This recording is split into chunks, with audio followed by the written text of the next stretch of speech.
और इस वक्त की बड़ी खबर देवभूमि उत्तराखंड से। बिहार के बाद अब उत्तराखंड में भी पुल गिरने लगे हैं। ऋषिकेश बद्रीनाथ राष्ट्रीय राजमार्ग पर बन रहा सिग्नेचर ब्रिज गिर गया है। रुद्रप्रयाग के पास नरकोटा में ये प्रदेश का सबसे पहला सिग्नेचर ब्रिज बन रहा था। ब्रिज का एक हिस्सा गिरा है, उसके बाद अधिकारियों पर सवाल उठे हैं। गनीमत ये रही कि हादसे के वक्त कोई मौके पर मौजूद नहीं था। अगर मौके पर कोई मौजूद होता या मजदूर होते तो बड़ी जनहानि हो सकती थी।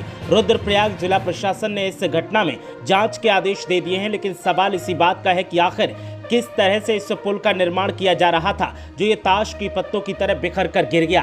अब तक तो पुलों के गिरने का सिलसिला बिहार में जारी था। सुशासन बाबू नीतीश कुमार की सरकार पर सवाल उठ रहे थे, लेकिन अब पहाड़ी राज्य उत्तराखंड में भी पुल गिरने शुरू हो गए हैं, जिसके बाद पुष्कर सिंह धामी सरकार पर सवाल उठ रहे हैं और जिम्मेदार संस्था पर भी सवाल उठ रहे हैं कि कैसे लोगों से काम करवाया जा रहा था और कैसे निर्माण सामग्री का इस्तेमाल किया जा रहा था जो बिना किसी बाढ़, तूफान, भूकंप के ही पुल गिर गया है। अगर इस पुल की साइड पर मौजूद होते मजदूर तो फिर कोई बड़ा हादसा और हो सकता था, जनहानि हो सकती थी और जान माल का नुकसान हो सकता था। हालांकि माल का नुकसान हुआ है और आवाम अब सवाल पूछ रही है कि आखिर सरकार ने किस तरह से इस सिग्नेचर ब्रिज का निर्माण करवाना शुरू किया था और कौन ऐसी कंपनी है जो इसका निर्माण कर रही थी, जिसके निर्माण कार्य की पोल पूरा निर्माण होने से पहले ही खुल गई है। तो इस वक्त की बड़ी खबर उत्तराखंड से।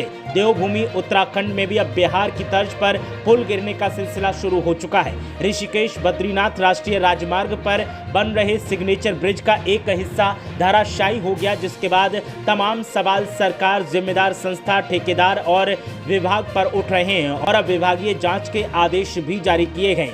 रुद्रप्रयाग के पास नरकोटा में ये प्रदेश का पहला सिग्नेचर ब्रिज बन रहा था और लोगों को उम्मीद थी कि जब ये बनकर तैयार होगा तो ये प्रदेश की शान में चार चांद लगाएगा। लेकिन शान में चार चांद लगाने से पहले ही पुल अपनी जिंदगी से दम तोड़ चुका है और पुल जिस तरीके से मलबे में बदला है उसे देखकर आप अंदाजा लगा सकते हैं कि अगर इसका पूरा निर्माण हो जाता और इस पर आवाजाही होती तो बड़ा हादसा हो सकता था।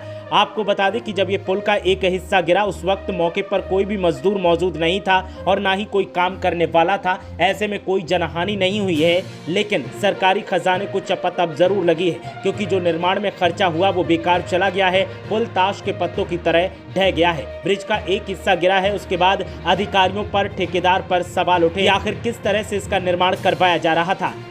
अगर मौके पर मजदूर होते तो बड़ी जनहानि हो सकती थी। रुद्रप्रयाग जिला प्रशासन ने इस घटना में अब जांच के आदेश दिए हैं और जांच की खानापूर्ति की जा रही है। लेकिन आपको बता दें कि विरोधी दलों की तरफ से अब सवाल भी उठाए जा रहे हैं और विरोधी दलों का कहना है कि सरकार का हर विकास कार्य खोखला है और ये पुल उसका जीता जागता सबूत है। अगर सरकार ने सही ढंग से काम करवाया होता तो पुल नहीं गिरता।